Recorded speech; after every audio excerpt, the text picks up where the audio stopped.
An immaculate heart is already Immaculate a fart. You wanted that, not me. Miguel saw someone knifed Nice in one. front of him at Sac High. Is that what you want? So you're telling me that you want to see somebody knifed right in front of you? He barely saw I that. want to go where culture is, like How in New the world York, did I raise such a or at least snob? Connecticut or New Hampshire, Where writers live in the Get into woods. those schools It's so anyway. good. Mom, Can't even pass your driver's test. because you wouldn't let me practice The way enough. that you work, or the way that you don't work, you're not even worth state tuition, Christine. My name is Ladybird. Well, actually, it's not, and it's ridiculous. Call me because your name Ladybird is like you Christine. said you would. You should just go to City College. You know, with your work ethic, just go to City College and then to jail, and then So back to City annoyed. College, and then maybe you'd learn to pull yourself up and not expect everybody to do everything. Not the way to deal with that. It was not the way to deal with that situation. I love that scene so much. I've always really, really loved doing car scenes because nobody can get to you. Like once you're on the road, usually you'll go out and you'll shoot for like an hour, a couple of hours. So nobody's doing checks on you, like hair and makeup checks.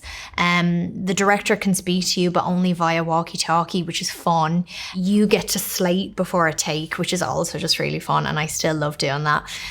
There's like no one that's had a bigger impact on me than Greta. But I was desperate to impress her and for her to love me.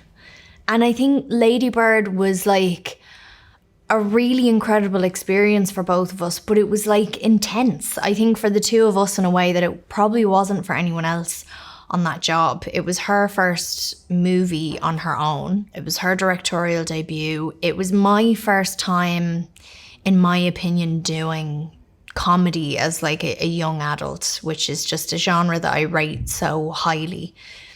And I really wanted to do a good job at that. And I think I got really in my head about it for a while. I loved her and I was such a huge fan of hers from before we actually worked together. So, you know, we loved each other so much, but I don't think it was until Little Women that it was like we needed to not get Lady Bird out of the way, but we needed to like go through all those growing pains on Lady Bird, so then we could just be like, oh great, we kind of know what we're doing now a little bit more, do you not think? But yeah, I just wanted her to love me the whole way through, which is exhausting, actually.